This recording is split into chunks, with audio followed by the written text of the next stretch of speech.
Hi, Robbie. How are you this afternoon? I'm still trying to figure that out. Oh, really? Is that because you've only been awake for an hour and a half, or is that just it's hump day and you're trying to decide if the week's gonna end great or in misery? It's a little bit of both. All right, well, I was that's up fair. late. I've been working on the Crushing Iron documentary. Late night, it's kind of capturing my attention, and I've been rolling with it a little bit. So I've been sleeping in. That's what I do normally. So it doesn't. I was gonna say. So tell me when the irregularity starts. Yeah. No, and I think I'm about out of the woods with it. It's amazing what a cold can do in your, like how long something like that can linger. Oh, I know, man. And then you got to spend the rest of the winter fending off another one. Is that how it goes? That's pretty, dude. I've been pounding some emergency like it's going out of style, like it's going to save my life. But I have been free of illness since I've started pounding it. So I'm going to stick to it, and I'm going to believe that it works. So whether it's placebo effect or any other reason, I am just glad to be healthy. What's emergency?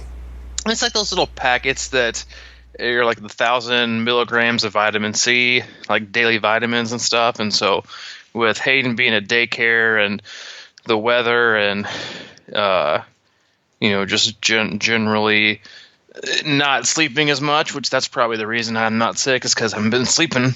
But it's like just little flavored packets you take with vitamins and minerals and vitamin C and stuff. Okay. So Like Airbon or something like that. Yeah. Very, very similar to that. So I've been really hitting those hard. So whatever. All right. Well, let's get right into it. I thought today would be good time to talk about. We could just talk about KONA, man, and the broadcast, which was just absolutely on, which was excellent, I thought, as usual.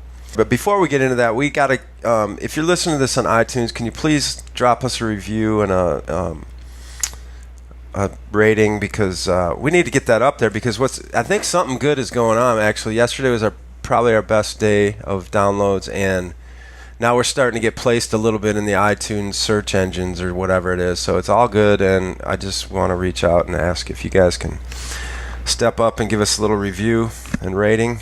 That would be awesome. Yeah, do us a solid, whether it's 1 star or 5. Anyway, so I thought we'd go into the KONA broadcast, because every time I watch that thing, I marvel about who in the heck is writing this every year, because how many ways can you say, the scorching lava fields of, you know what I mean? Yeah. It's just got to be an unbelievable burden, but I think they continue to knock it out of the park, and whether or not they repeat it, one day I think I'm going to go back and maybe pull some of the old copy from the intros and just see how close they are to repeating it, or if they're just completely being creative with this thing. And then, of course, Al Troutwig, his voice is just unbelievable, man. Yeah. I feel like he could captivate an audience narrating someone like brushing their teeth. Oh, yeah. I think you would be just riveted. His voice with the, it is once a year. Yeah. It's not, so I think that helps as far as capturing the audience. It's probably one of the most, it's like the hour and a half that's most important to our sport in general a year. When you can be on NBC and reach that many people as far as its ability to help grow the sport. That's how the only reason the sport is where it is today is because of the NBC broadcast. And, so I think it's a great thing. Yeah, I agree with you. And I was actually just kind of looking that up right before we talked. And I think it was specifically the 80 broadcast, or I think it was Julie Miller or Milner was her last name. Yeah, Moss. Yeah, she was the one who just like broke down, 100, maybe 400 meters from the finish line. It had to be, would fall and get up and fall and get up and fall and get up. And that just totally brought it mainstream. I mean, this is probably a terrible analogy, but I'm going to use it anyway. But when the UFC started their reality show, they had like this one fight between Forrest Griffin and Steven something or other. But anyway, they went 5 rounds and just blooded each other.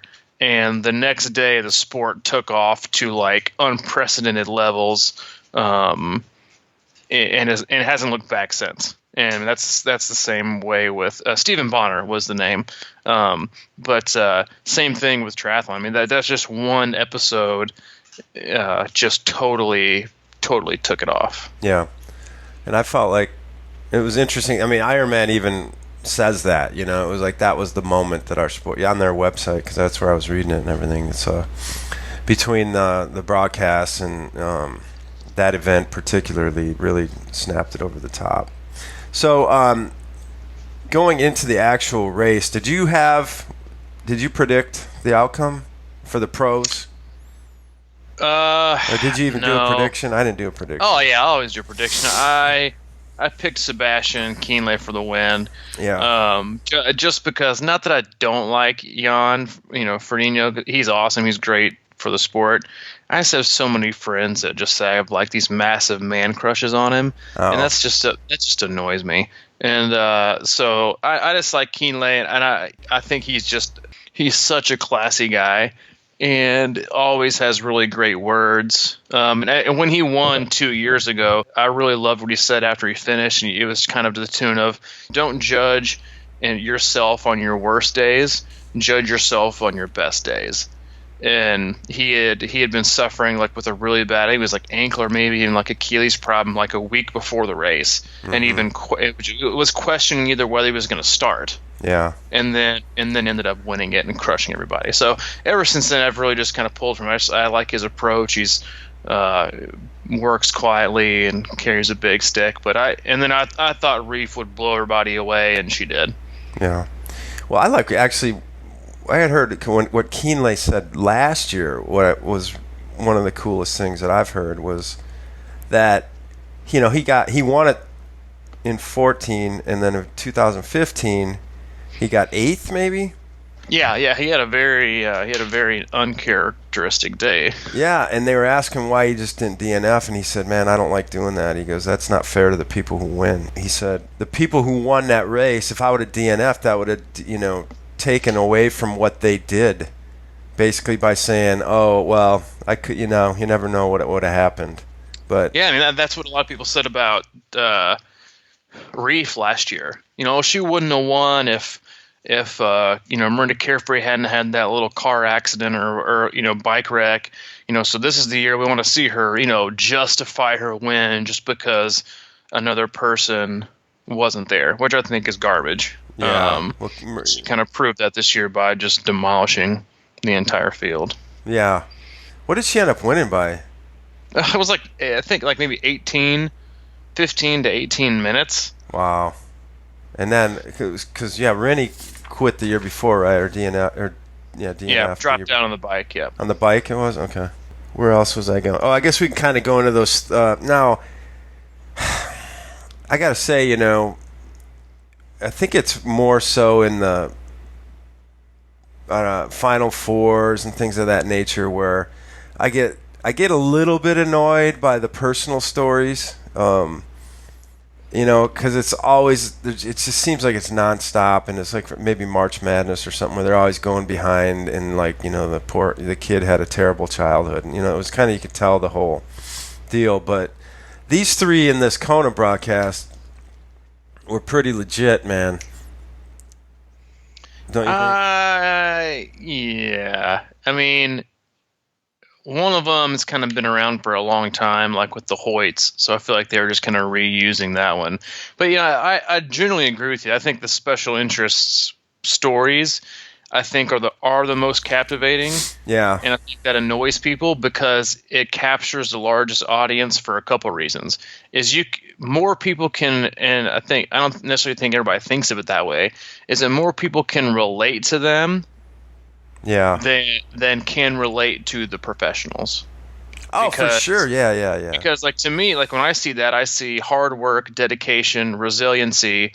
Yes, you see those with the pros, but with these stories, you're like, man, these are just everyday people who have just overcome just ridiculous obstacles to fulfill their dream. And, you know, whether you're going through a personal hard time and you need inspiration to see somebody else do it, then that gives you some kind of a hope and some kind of a drive and an internal motivation. Or, you know, you see somebody, like in my case, I saw the burn victim, and I thought that was probably one of the best ones I've ever seen that they've ever done. The other two didn't really. I mean, I always felt very sensitive for the guy in it, so I thought it was a great spirit. And the other one with I think it was a Middle Eastern woman competing, that didn't really get to me at all. But it just didn't. I'm sorry. Just the burn victim, I was absolutely floored. I thought it was one of the most amazing stories I've ever heard. Yeah, it was heart-wrenching, man. It really genuinely. I mean, I think it speaks to you on a million different levels, and it also just kind of makes you be like, man, the excuses that I come up with, you know, it's like, how ridiculous are they? I thought her support from her partner was the second best story of all the special interest stories. Yeah. I thought his what he did squashed the other two. Without question. I mean, that really hit me as a man. It's like, wow, this guy just stood up like a rock, and I think you said, man, what a stud. It's just a badass. Well, it's just, as a guy, it's like, wow, man, you know, you can't, this guy's standing behind this woman all the way on this situation. Yeah, it was, like I said, I don't think it needs any other explanation. I thought it was better than the other two stories. Yeah, well, and like the whole thing with the Iran thing is like amazing that she's doing that, but what the fuck is wrong with that country that they won't let a woman show her arms, or you know? Oh, dude, yeah. Listen, I think we'll be okay. I don't think anybody in the Middle East probably listens to our podcast, so we're not going to like. I don't know, dude. The Bahrain. This is true. I mean, we might get like our arms chopped off or walking down the street sideways or something like they do over there. Yeah, it's totally ridiculous, and obviously, I think it obviously means something for the women in the sport, which I think is great when it comes to equality. But that's like a whole different level of equality, you know. So like, it's hard for me to like, in one hand, you know, hear people complain about the, you know, 50 women at KONA thing along with the men, and then like you have like women's rights on the other hand, like on a humanitarian global scale, which I think spoke to, you know, a lot of people, you know, on that area. You know, I do think the men and women should be equal at KONA, but that's a discussion for a whole other day. But yeah, I mean, it spoke more to me about what's wrong with how they treat women than her being able to do an Ironman, I guess. I want to stay on what you said though about the women and the men, because that actually was a point I had, was that how you can really start to understand why Ironman is getting so popular around the world, because it is one of the few sports, you know, that, like running, but this combines everything. And now you have women that are right up there, man. Women can do with what, not only what men can do, but kind of in the ballpark, you know? Oh, dude. And they have these, you know, Rinny is probably is a bigger star than Jan Frodeno, maybe. At least around here. I mean, people I know. It's close. Not internationally. Not even close. But I mean, like, maybe in America. With women. A little bit. With women. Used to be. Yeah, I mean, with women who drink chocolate milk. Yeah. But you know what I mean, though? She's in the ballpark a little bit. And it's pretty cool because it's not basketball. It's not, you know, me going, it's not even close. It's close in triathlon.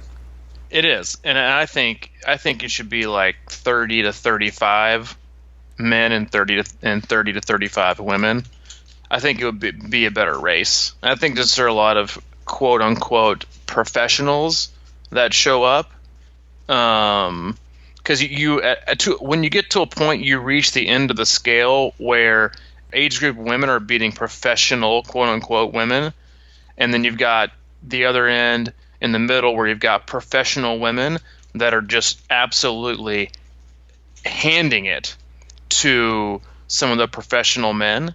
And then you've got the last bit of it, which you've got age group guys demolishing some of these quote-unquote professionals that show up to KONA to race as a professional. And so, professional men? Yeah. Yeah, okay. Happens every race. I mean, and so, I think they should really dwindle the size of the fields down to make it extra competitive. And I also think that, in my opinion, would kind of heighten up the kind of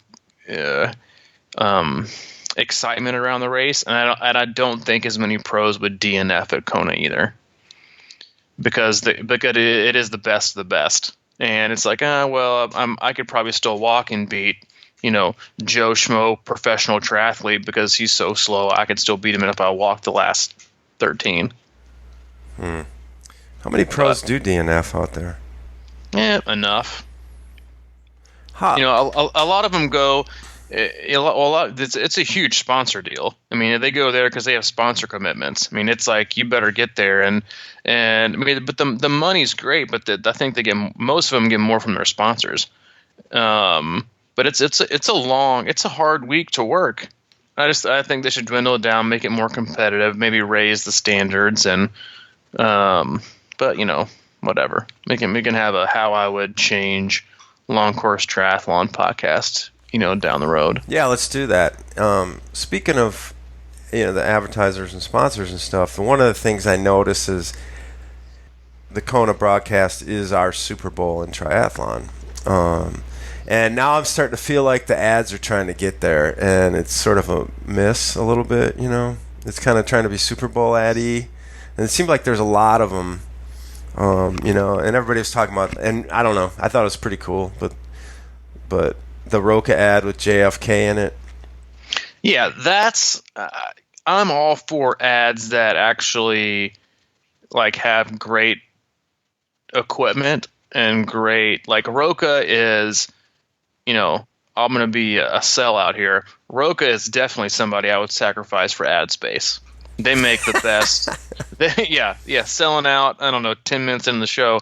Yeah, Roca, if anybody's out there listening, I'd be happy to have you. They, as someone who considers kind of open water their forte, Roca, in my opinion, makes the best. It's the other crap, like the chocolate milk and the Beachbody Performance and the beds, like that kind of stuff. I just can't fathom somebody purchasing that because they saw the commercial. You probably don't buy Doritos either, man. I don't buy Doritos. You're like slamming on the American Institution of Super Bowl advertising. That's where I'll disagree with you, because the Super Bowl is an event, and that you purchase those things a lot of times for the event. I mean, I had family in town this weekend, and we, I had some cookies and I had some pizza. Me and cookies. We talked about Christmas cookies on the last podcast, but yeah, we had some very weak. Yeah, I am. I'm a weak and feeble sellout when it comes to cookies. And then had a couple pieces of pizza. So I eat stuff like that, but it's the dollars for dollars sake with no legitimate use for the average triathlete. And what I think it does is just most triathletes are so gullible anyway that purchasing is their most favorite part of the sport. Like buying the new gear and buying the new this and buying the why don't you just go get faster? Because this isn't going to make you faster. Go drop $1,000 on a wetsuit, but you won't even swim enough to make yourself faster, and there you go off swimming a 150, 2.4 miles. Give me a break. It's annoying. Whew. All right. Yeah. Hey, you're lucky we finally got the explicit language tag taken off the podcast, or that rant could have been a lot worse. Yeah. Well, I'm gonna have to tag this one, I think, individually.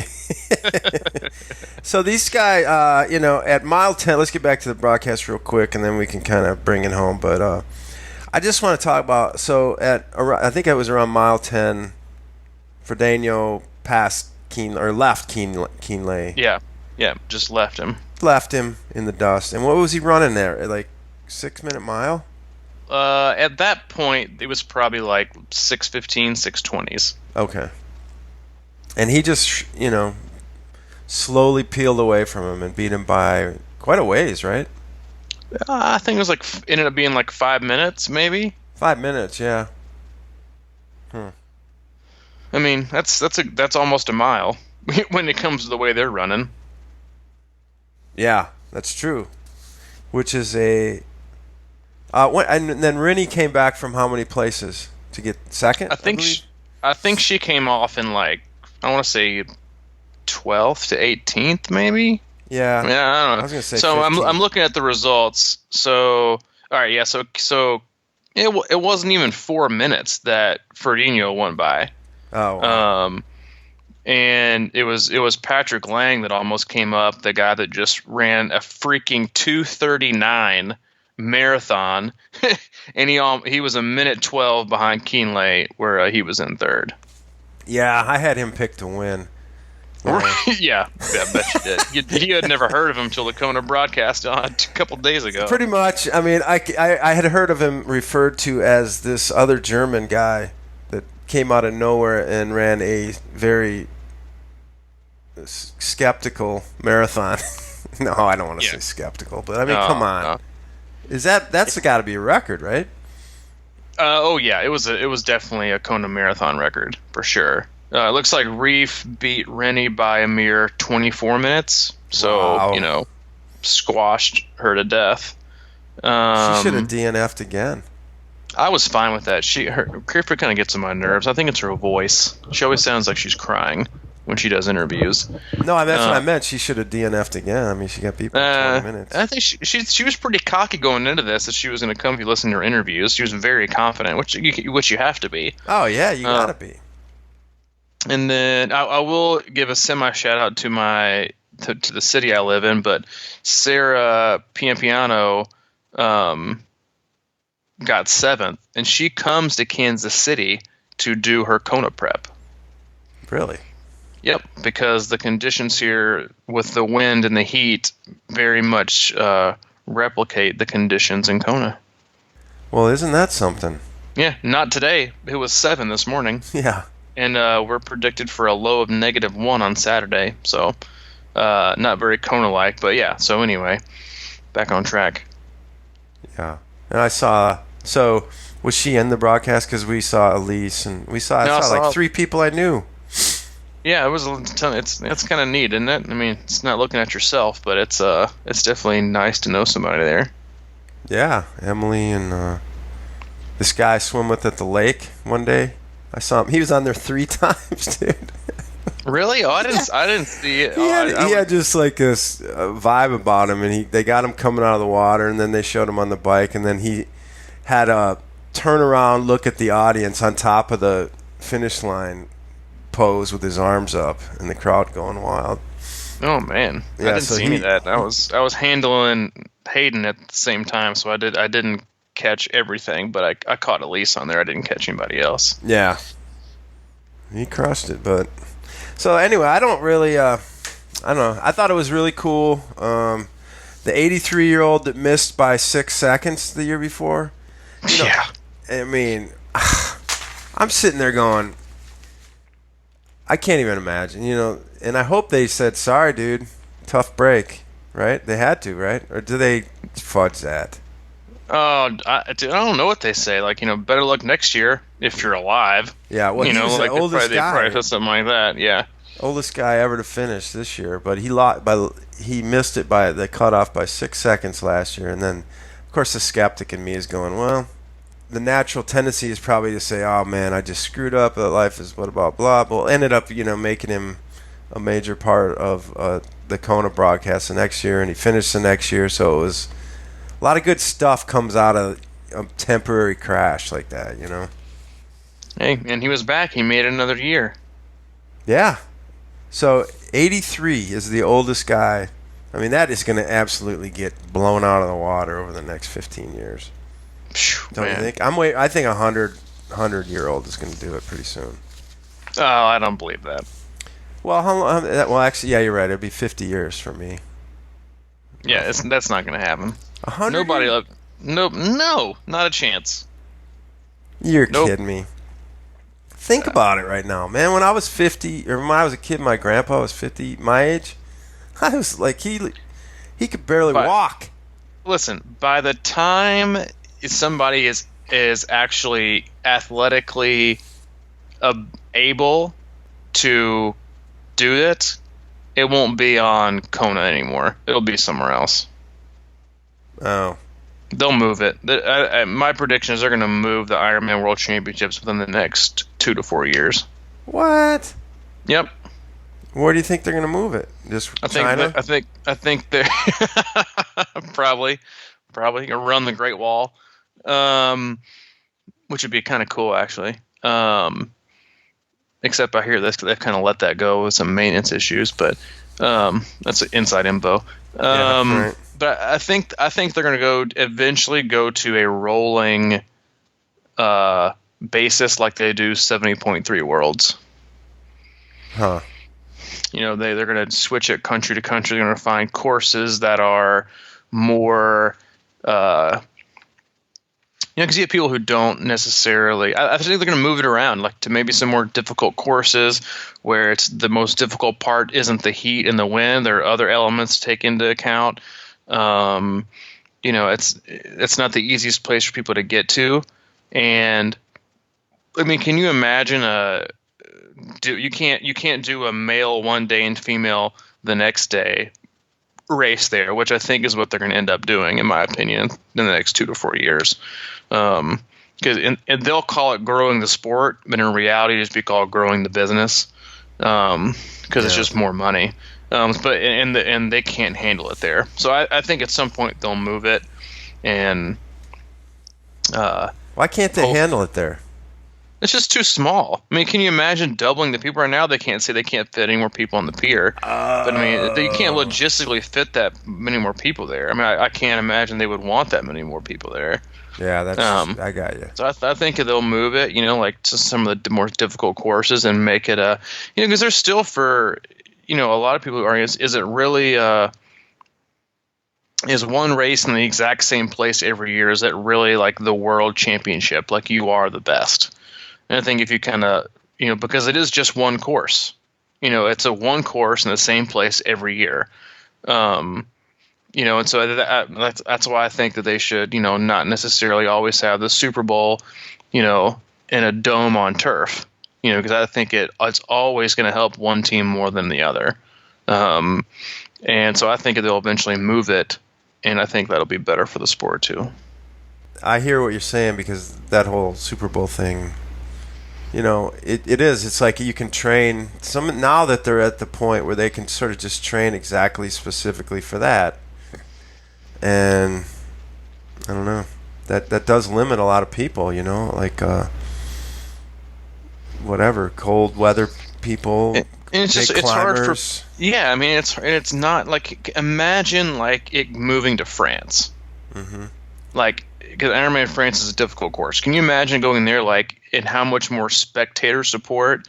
Not that there's not spectator support in Hawaii, but just from the general location, like how many people would come just to watch? Like, can you imagine having it somewhere in the U.S.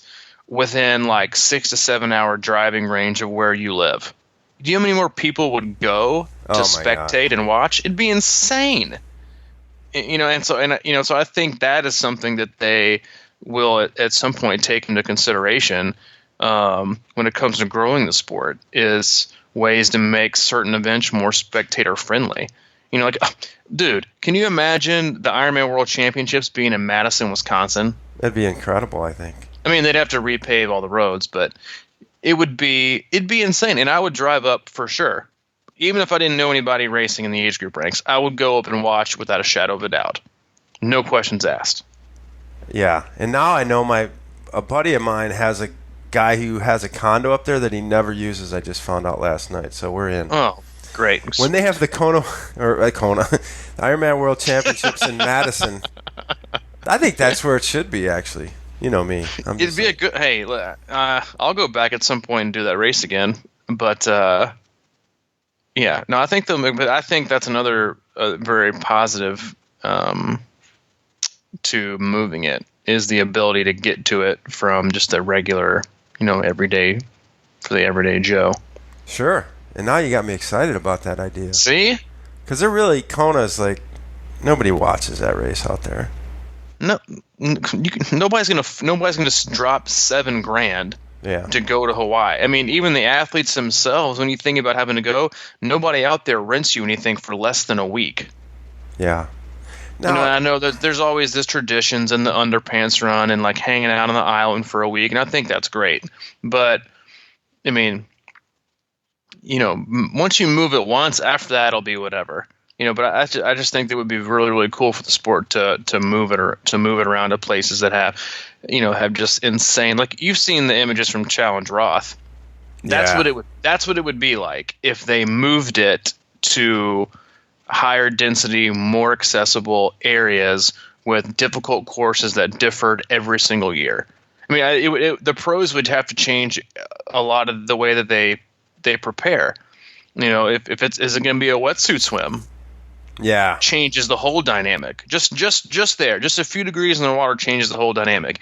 Is it going to be a hillier bike course? Changes the whole dynamic, because that's already an issue as far as drafting on the bike when you come out of the water with so many guys.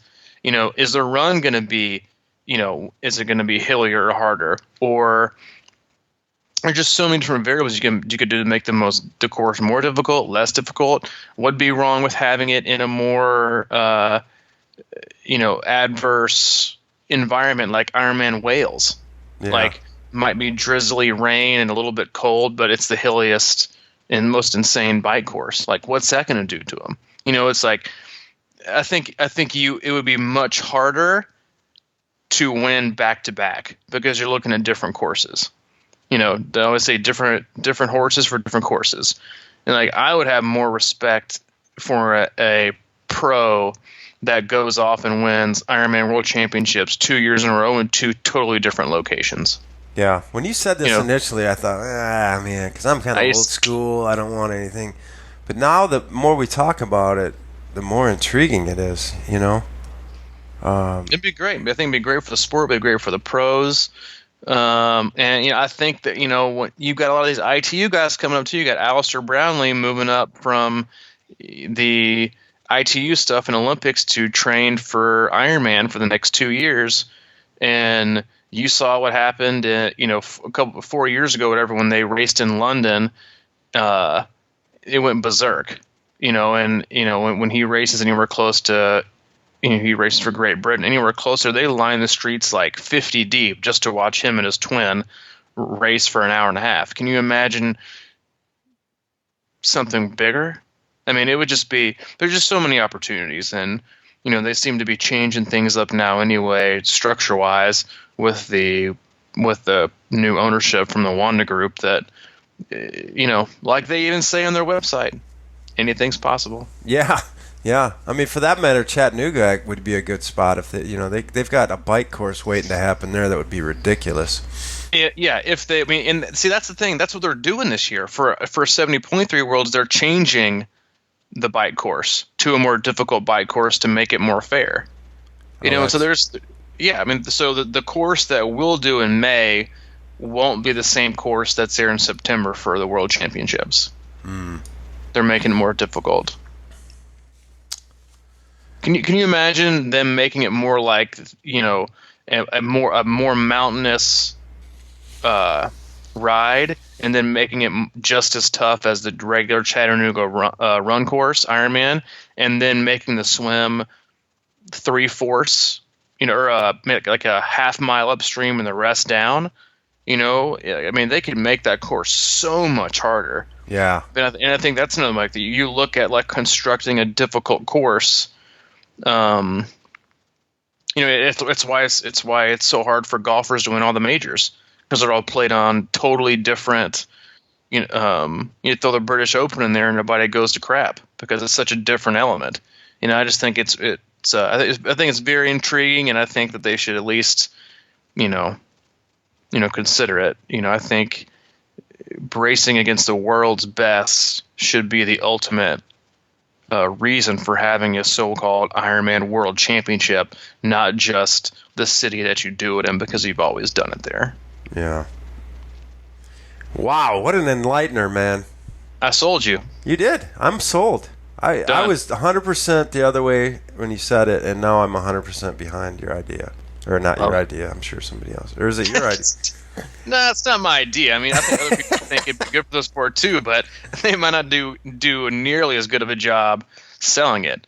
You know, it's just KONA. It won't be KONA. It'll be a world championship. Do you want to compete at the world championships? Do you want to compete against the best, or do you just want to say you went to the beach and did the same? You know, it's you know, the allure and the inspiration is there. It can be in a different environment. I mean, the Olympics rotate every 4 years. Different. It's just, you know, it's so many other places in the world to have drama than, you know, that little town. So, you heard it here first. Podcast number 11. Wow, KONA, this is a big deal. Ironman World Championships will have moved by the time we hit, you know, 50,000 downloads. Yeah, it could be very. I think it's going to happen, and I'm not going to stop until it does. Let's get KONA off the island. Yeah, seriously, make it more accessible for people to get to. I mean, yeah, you know, and not that traveling internationally, you know, would make your life easier, but that's basically what it is. You know, heck, it's cheaper to get there from freaking China, you know, in Japan than it is to get there from freaking the East Coast or people that, you know, are forever away. Right. That is what a pain in the ass. Yeah, but I mean, can you imagine the obsession even more if they moved it? You know, like, or you know, to doing KONA the last year it's in KONA, to competing at the year number one where it's somewhere else. You know, and then how much more challenging and competitive that continent's races will be. You know, let's say they did put it smack dab in the middle of Madison. Can you imagine? There wouldn't be a single roll down slot at any Ironman period in the continental U.S. or North America because it'd be so easy to get to. Hey, can you drive? Yep. Can you drive? Yep. Can anybody drive now? Nope, except for like 3 people. Yeah, you're right. Telling you, man. Telling you, you could sell it to a city, and they would pay just an ungodly amount of money. I mean, it'd be unbelievable. Hey, Madison, we're gonna bring the Ironman World Championships to you. We're gonna do women. Age group women and pro women on Saturday. We're going to do age group men and pro men on Sunday. How much? Yeah. Serious? Especially if there's an away Badger game, you got nothing else to do. Yeah. The only question with that is, would you literally move it up to when the race is now because it might get crazy cold or weird? What's wrong with that?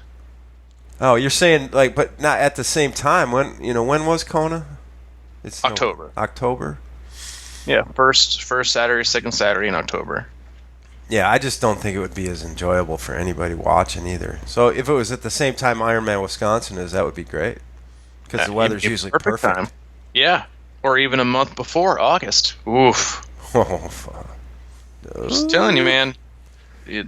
KONA, Hawaii isn't the most difficult place to race every single day of the year. It is that day, but I bet you other people would say differently when it comes to different environments and different elements. Sure, man. Heard it here first. Mark it.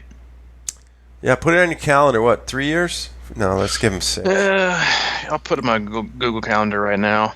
Well, you know, that'd be great if it stayed continental U.S. I mean, they probably wouldn't do that, but, you know, my goal is to make it by, like, 2018, 2019. So if we could drive to Madison 8 hours away, man, it'd be stellar.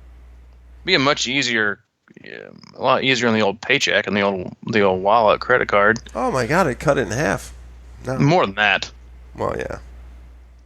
More than that. Yeah. I mean, think about it, having to ask your friends and family to come watch. Nope, I'll watch you on TV. Yeah. Having Continental U.S., they could all come.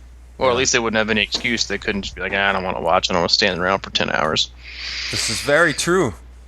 All right, well, that's funny how that ended up like that, but I'm going to take it. Sounds good to me. A good place to wrap up. We kind of KONA recap, but now we're relocating the Ironman World Championships at the end of this. KONA recapping and then KONA relocation. All right. Yeah. Get KONA off the island. It is KONA off the island. Next podcast, I'm going to dive into all things swimming.